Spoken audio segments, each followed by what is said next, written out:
Үтеп барышлый, Гайса тумыштан ук сукыр бер кешене күрде. Шәкертләре аңардан: "Остаз, бу кешенең сукыр булып тууы кемнең гөнаһыннан? Үзе гөнаһ кылганмы, әллә ата-анасымы?" дип сорадылар. Гайса былай җавап бирде: "Бу кеше үзенең гөнаһы өчендә, ата-анасының гөнаһы өчендә сукыр түгел. Аллаһының гамәлләре аңарда күренсен өчен ул сукыр булып туды. Көн үткәнче мине җибәргән затның эшләрен башкарырга тиешбез. Төн җитеп килә. Ул чакта һичкем берни эшли алмас.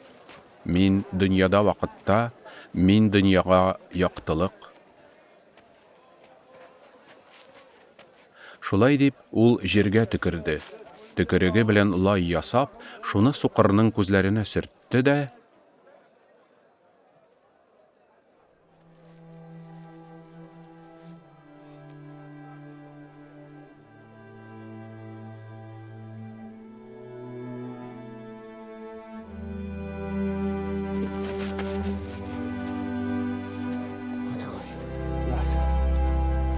аңа Шилуах буасына барып юын диде. Шилуах җибәрелгән дигән мәгънәдә. Ул барып юынды һәм күзләре күрә торган булып кайтты.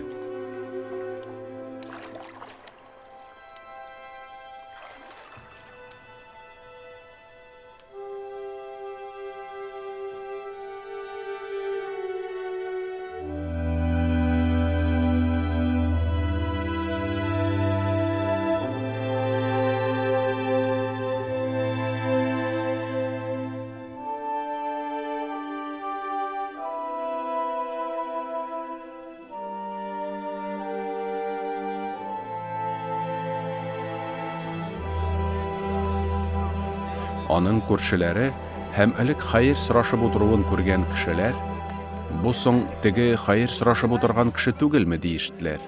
Кайберләре: "Бу шул", кайберләре: "Шуңа охшаган" диделәр. Күзләре ачылган кеше үзе исә: "Мин шул кеше" дип әйтә иде. "Күзләрең ничек ачылды соң?" дип сорадылар аңардан. Гайса атлы кеше лай ясап, күзләремә сөртте дә: "Шилуах буасына барып юын" диде.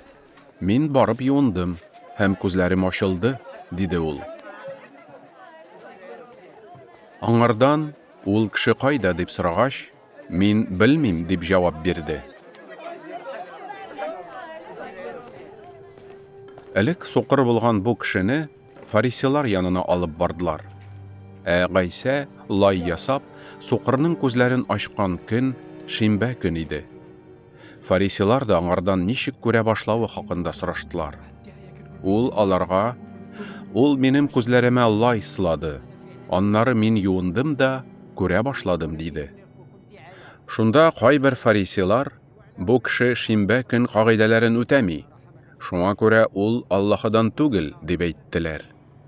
Башкалары: "Гөнаһлы кеше мондый мөгъҗизалы гамәлләрне ничек эшли алсын?" диделәр.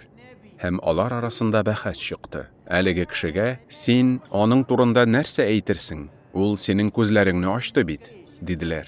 Ул пәгамбәр дип җавап бирде күзләре ачылган кеше. Әмма яһүдиләр күзләре ачылган кешенең ата-анасын чакырганчы, аның сукыр булганына һәм күрә башлавына ышанмадылар. "Тумыштан сукыр дигән угылыгыз шушымы? Әмма хәзер ул ничек күрә ала?" дип сорадылар алар. Ата-анасы аларга: "Без аның угылыбыз икәнен һәм сукыр булып туганын беләбез. Аның ничек күрә башлавын да, күзләрен кем ачканын да белмибез. Ул инде балигъ булган. Үзеннән сорагыз. Үзе хакында үзе сөйләсен" дип җавап бирделәр. Күзләре ачылган кешенең ата-анасы яһүдиләрдән курыкканга күрә шулай диде.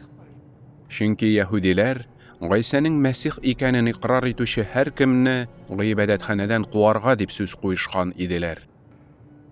Шунлыктан аның ата-анасы: "Ул инде балигъ булган, үзеннән сорагыз" диделәр.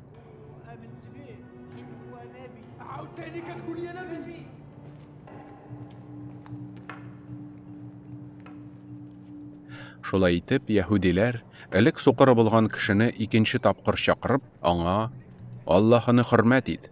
Без ул кешенең гөнаһлы икәнен беләбез", диделәр. Ул аларга: "Ул гөнаһлымы, түгелме, анысын белмим. Шуны гына беләм. Мин суқыр идем, хәзер күрәм", дип җавап бирде. Ул нәрсә эшләде? Синең күзләреңне ничек ачты, дип тагын сорадылар аңардан. Ул аларга: "Мин инде сезгә сөйләдем, сез тыңламадыгыз. Ни өчен тагын ишетергә телисез? Әллә сез дә аның шәкертләре булырга җыенасызмы?" дип җавап бирде.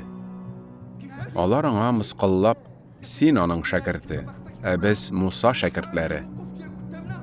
Без Аллаһының Мусага сөйләгәнен беләбез, әмма аның кайдан икәнен белмибез", диделәр. Күрә башлаган кеше аларга: "Шунысы гаҗәп тә, сез аның кайдан икәнен белмисез, ул минем күзләремне ачты", дип әйтте. "Без Аллаһының гөнаһлыларны тыңламавын беләбез, әмма үзенә табынучыны һәм аның ихтыярын башкаручыны ул тыңлый. Кемнең дә булса, тумыштан суқыр кешенең күзләрен ачканлыгы турында гомердә дә ишетелгәне юк. Ул кеше Аллаһыдан булмаса, һич нәрсә булдыра алмас иде. Башыңнан аягыңа тикле гөнаһта тугансың. Нигә безне өйрәтәсең?" дип алар аны куып чыгардылар.